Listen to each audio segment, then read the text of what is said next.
Hi there, welcome to Board Gems, my regular video series in which I cover older board game gems. And I'm sick again. I took a 2-month break, intending to come back May 3rd, and then I got sick, so I delayed it 1 week, and I almost delayed it another week. But the show must go on. Neither rain, nor sleet, nor heat domes. I forget how that goes. If you find this video to be heavily edited, I apologize. I'm probably cutting around all my coughs. In this episode, I'm going to cover a game called Da Yui.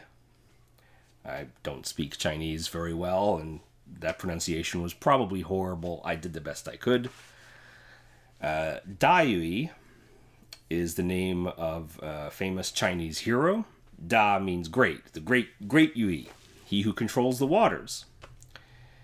Because he was famous for spending something like 13 years building this massive series of irrigation canals to help with the flooding along probably near the Yellow and Yangtze rivers. That area was a big help.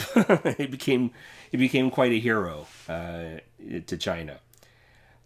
So the Germanification of Da Yui becomes this, which in English we usually say Tai Yu. So this game was designed by Nick Neuval, who's a Dutch designer living in Italy, I believe.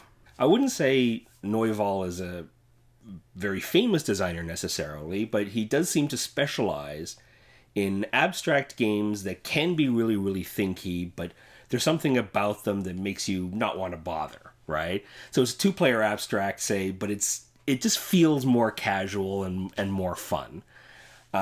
This is probably his most famous game, although I do want to give a shout out to Paradiso, which was a huge success in my restaurant. Very, very easy to teach. Takes up a small amount of space. One of those games that anybody could play. Da Yui first came out in 1999, published by Cosmos, as part of their Spiele Gallery. Surprisingly, this series of games has basically no recognition on Board Game Geek. You know, on Board Game Geek, they usually have like a family of games. And I would call this a family of games, their Spiele Gallery series, but there are a lot of really great and interesting games in that series. So that first came out in 1999. I think there was a reprint maybe in the early to mid 2000s. But starting in the late 2000s, it moved to Goliath, which is a Dutch toy and game publisher, and presented itself as this. Now, there have actually been a few different printings of this. So this is one of the covers. Another cover shows this same name, but still red, but shows a bit of the game. And then I saw another cover, which had what looked like 2 Chinese generals playing the game. It is not a Chinese game, but it does take inspiration from the story of Da Yui, who built many irrigation canals, and that is the setting of this otherwise completely abstract game. The game comes with a whole bunch of these tiles. They're 3x1 in terms of ratio. I don't know the dimensions, but ratio, they're rectangular tiles, 3x1. And they cover up 3 spaces on a grid, and each tile has canals printed on them with it leading out of the tile on 3 different points. So there'd be 8 points that it could come out, right? 3 on one side, 3 on the other, and the 2 ends. So they'll have these canals coming out 3 of those 8 parts of the tile. So, but every tile is different. There's only like 28 different tiles, I think, and they repeat.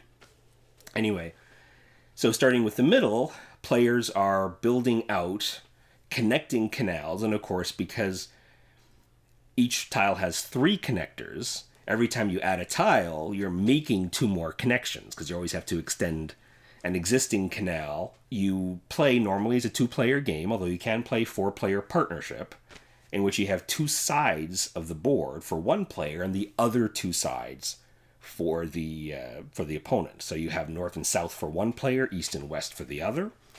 And you're basically just trying to have as many canals or canal connections reaching your edges of the board. At the end of the game, you're going to multiply the number of connections on one side of one of your sides with all the connections on your other side. And whoever has the highest score wins. So it's pretty simple. I just explained it, but I'm going to go over it again with you by showing you how to play. Now, there are two different versions of the game, as I said. Usually when I go over the how to play part, I'll go over the most recent edition because that's the one you're more likely to find. I did notice on Board Game Geek, though, that all the videos that they had there of Daiwi were of that edition. So I'm actually going to show you the old edition just so you can see what it looks like. And then afterwards, we'll talk about why it's a gem. To set up the game, place the board on the table between the players. If you're playing a 4-player partnership game, you'll want partners sitting opposite of each other. In a 2-player game, each player is operating in one direction. So you may want to set the game up at the corner of a table and have the 2 players sitting kind of next to each other at the corner, so they're both facing the direction they need to go. In the end, I don't find it's that big a deal. Sit wherever you like, not my problem. Take all the tiles and dump them in a bag. The rules actually talk about forming a cube of the tiles. Don't bother with that, just put them in a bag. So you're going to mix up that bag as much as possible, and that's it, you're ready to go. One player is trying to make as many canal connections on opposite sides of the board. The other player is trying to do the other sides of the board. And so if I'm playing this, we'll say north-south, then I want many canal connections along this edge and this edge. At the end of the game, I'll count the number of connections here and multiply that by the number of connections there, and that's my score. Keeping in mind that these spots are worth double. Each tile has a canal, and it shows 3 connectors on the outside of the tile. So you'll see there's connections here, here, and here. Each tile takes up 3 spaces. The start player will take a random tile and place it somewhere so that the central space is covered. The opponent will then draw a tile and add the tile such that it connects to an existing tile on the board, but the edges have to match. You always have to extend one of the canal exits. So, for example, you wouldn't be able to do that. And they all have to match up, so you wouldn't be able to do that. But you could do this, or this, or this, or even, and this is radical, that, and just play continues like that. Keep in mind that if you are able to play a tile, you must. So if you draw a tile and you think there's no place to play it, then show your opponent. And if your opponent finds that there is a place to put it, then you put it there. But otherwise, the game will end. That's the point when the game ends. So I'm just going to fast forward this so you can see what it looks like for a whole game to be played.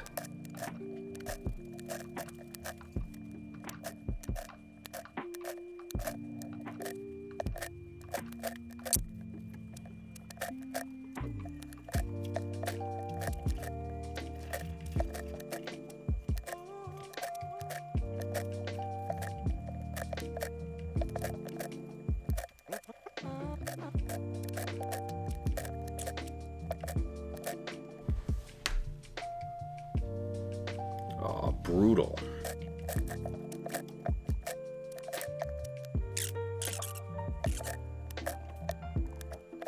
So you still have to keep playing because it's possible for north and south to keep scoring points here and maybe even here. But east-west is almost done. Well, except for here. I missed that. There aren't many places that they can play, so they're going to stall.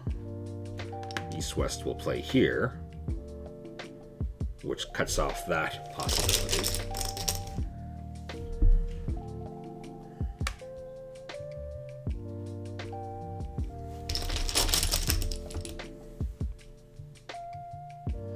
And at this point, east-west can't really do anything. East-west's only thing is, if they have a tile that could go there and help score points for north-south, they don't want to do that. So they will just stall. So they could just put it here, for example, where it won't do it. Oh, no, can't do that. Let's put it here, where it won't do anything. And north-south tries to find the right tile. Oh, east-west would have loved to have that one. But again, just stalling.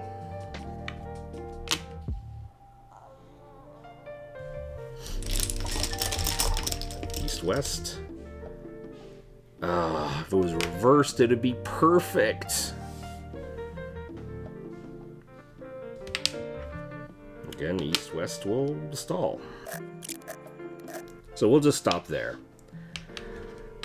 So now we total up the scores. So north-south will score 1, 2, 3, 4, 5, 6 times 1, 2, 3, 4.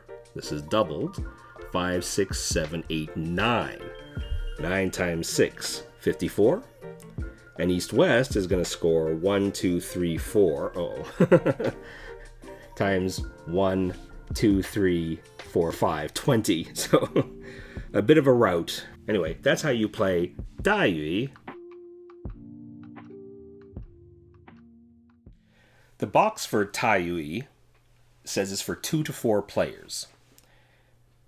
4 player is a partnership game. It's just a 2-player game in which players, alternate. So I will play, and then one of my opponents will play, and then my partner will play, and then another opponent will play. But we have the same goals. It's basically the same as a 2-player game. It is possible to play 3 players.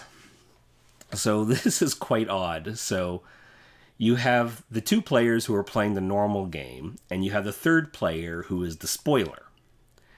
And they're just basically trying to sabotage the other 2 players. Now that sounds like fun, and I guess it kind of is. The thing is, how do you make a game out of that? How do you give that player a chance of winning, other than just, snickering and just, ruining people's plans? But otherwise, how do they win themselves? And the way they get around that in the rules is they have players bid on the role of the saboteur. And that bid is the score that the saboteur is trying to keep the other players scoring under. So the lower the bid, the harder it is for the saboteur, because they have to get the other players' scores below that threshold. Of course, you're not going to know what's a good score, what's a good bid. The rules do suggest waiting until you play a few times before trying the 3-player version. But basically, all 3 players have to have played it multiple times. And those first couple of games just throw right out the window, because you have no idea what the scores are going to be when you throw a saboteur in the mix. It's only after you play it a few times, all 3 players, and then the players can get a sense of what to bid for the saboteur role. Still, it's not very satisfying. Don't consider this a 3-player game at all. It's a 2-player game, or 4-player if you're okay with partnerships. Interestingly, in the original rules, as printed for 大鱼, you are supposed to stack all these tiles into a sort of a cube shape, and you arrange it a certain way next to the board, and you can only draw from the front of the cube. Why does it matter? Because actually the tiles are marked, in both editions, the tiles are marked very slightly to indicate whether a tile has 3 connections going to 3 different sides of the tile. In the hardcore way, you can see your options and you can decide whether you want to take one that has 3 connections on 3 different sides or one that doesn't. It's a really strange thing. First of all, it adds a bit of setup at the beginning. Rather just dump them all in a bag and draw randomly. Yes, the randomness will affect you, but the randomness still affects you. Do you know what I mean? Like, it's giving you... It's probably unfair to call it a false choice, but it's an extra choice that minimizes the luck only a tiny, tiny bit. So I would honestly just lean into the luck at that point, right? Leave that rule out. dump all the tiles into a bag, and just draw randomly. And I think most of the people, I would venture a guess, that most of the people who play Taiyui play that way. And it's a more casual experience, and I guess it could be kind of thinky, but certainly drawing from the bag, getting a random tile, figuring out what to do with it, definitely it gives it a more casual air, and that's to the benefit of this game. But I would say there is an official variant in Taiyui in which basically there's always two to choose from. So what happens is you have one face up, and then on your turn, you'll draw a second one. You choose one of those two to play, and then after you do that, of course, there's one left. Give that to the opponent. Your opponent draws a second one, and now it's those two to choose from, right? Adds a little bit of a tiny bit of planning, because it's possible that you could play a tile knowing that that second tile will be really good for you afterwards and hope that it's still there by the time your turn comes around again. Having said that, this game is best played casually. It's super, super approachable. It can be thinky if you want it to be, but you can also just play it by the seat of your pants, and it works completely well. And I would lean into that aspect. Don't try to make this into a thinky game. Make it just casual or relaxed experience. It doesn't take very long. It's a 20-30 minute game. The first edition is probably a little bit longer than the second edition. I was surprised that on Board Game Geek, nobody seems to mention this. They're not the same, these two editions. The older edition from Cosmos had a 19 by 19 grid. The Goliath edition, the red one, is 18 by 18. Not very significant. Where the significance comes in is that I think there's like 28 different patterns that's possible. In the original Cosmos, there's 4 of each copy, and in Goliath, there's 3 of each copy. That makes complete sense from the publisher's point of view. I find when I play the original version, the old version, you end up usually with a lot of tiles left over, which adds to the casualness of it, because you can't examine the board and say, okay, there's still one of this thing left, I hope to get it, because there's going to be so many tiles left at the end, there's no point. In the Goliath edition, you will play most of your tiles by the end.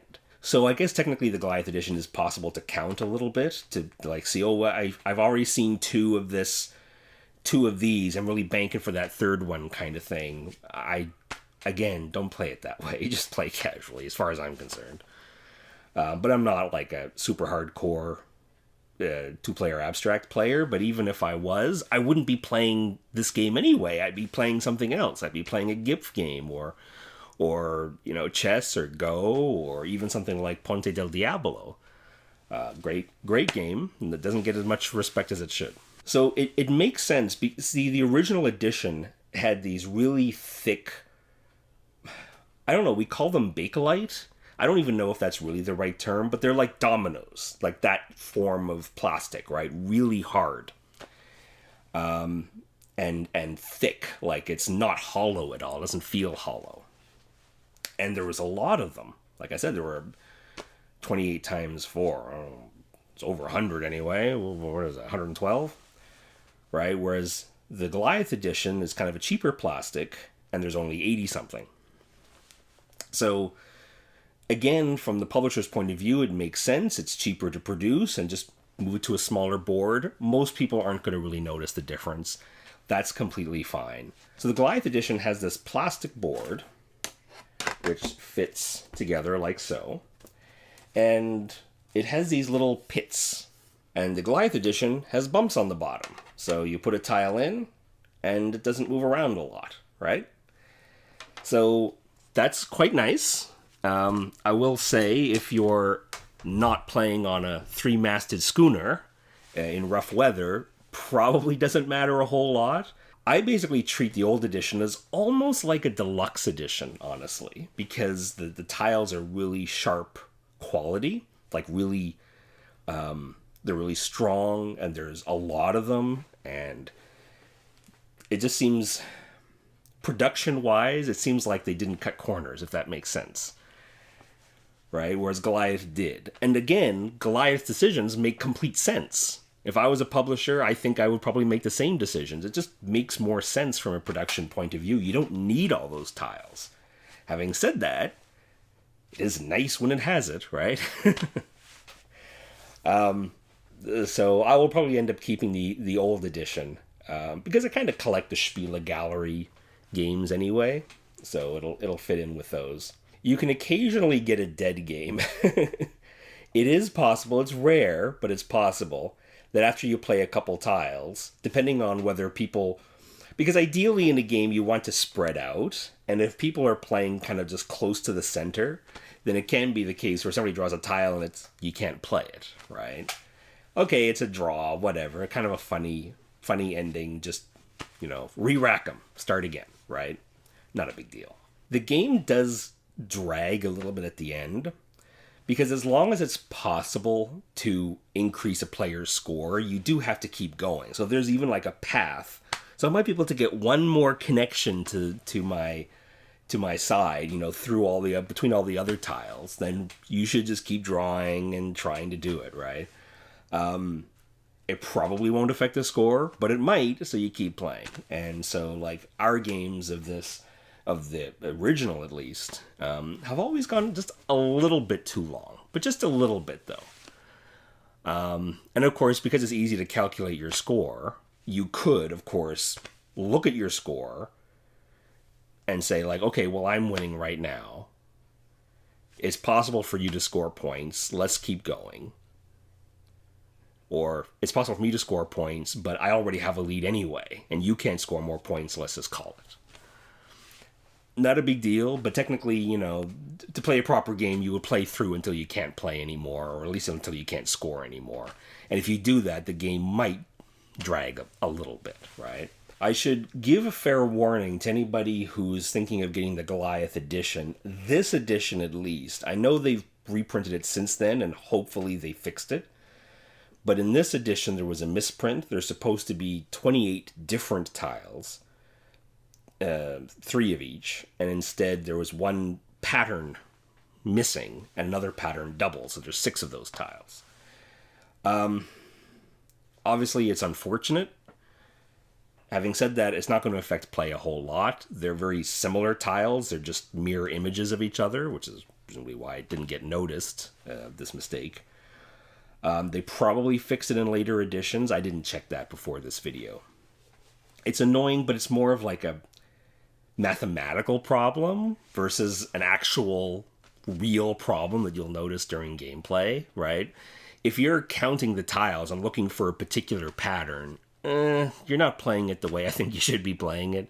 Of course, you do you, but this game is best played, in my opinion, as a 2-player abstract game that can be a little bit thinky, but also lends itself to a casualness that means that, if you lose, you don't feel too bad. And while you're playing, you're not thinking too hard. It's hard to have a conversation, I find, if you're playing chess seriously. Because, you have to concentrate on the game. You're not going to chat while you're thinking hard, right?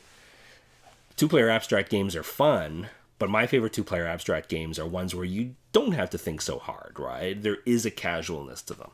And Daiui is definitely like that. So Daiui is probably a strong recommendation for me. I think it's a great 2-player abstract that is not so thinky.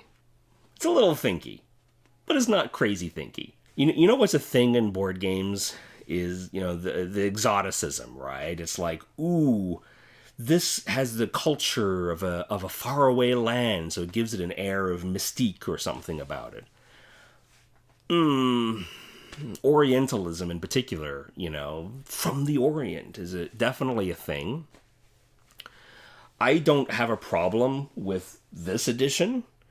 It just has that light glazing of a setting. It references Daiui. It has just a little bit of art just to evoke the setting a little bit, but it's otherwise an abstract game. To me, this one goes a little bit over the line of Orientalism, right? Showing, you know, 3 caricatures. Why would they play 3-player? So between the 2 editions, I do have a preference for the original, and I do feel like it's a classier look to it with the white domino-like pieces as opposed to the red plastic. But the red edition does have some advantages. Having the pitted board where the pieces stay in place is nice.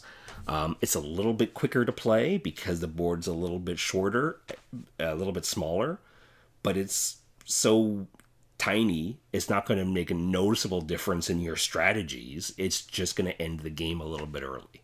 So, you know, any edition will do you. I would say just focus on the look of the game, because I think the original is a really classy presentation that pretty much anybody would like. I feel like the red edition might be a little bit more divisive. It's very bright red.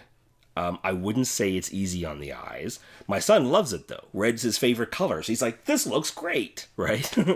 Have a look at the pictures. Have a look at, you know, a comparison. I'm going to do a video later, which I'm calling a side-by slideshow, in which I'm going to take some photos side by side of the 2 editions of the games, so you can compare and look and contrast, and just pick up the one that you think looks the best. I will say that this edition is a little bit of a strange shaped box. This is not a standard shape, whereas this is standard square Ticket to Ride size box, for what that's worth. But anyway, check out that video, which will hopefully be coming soon.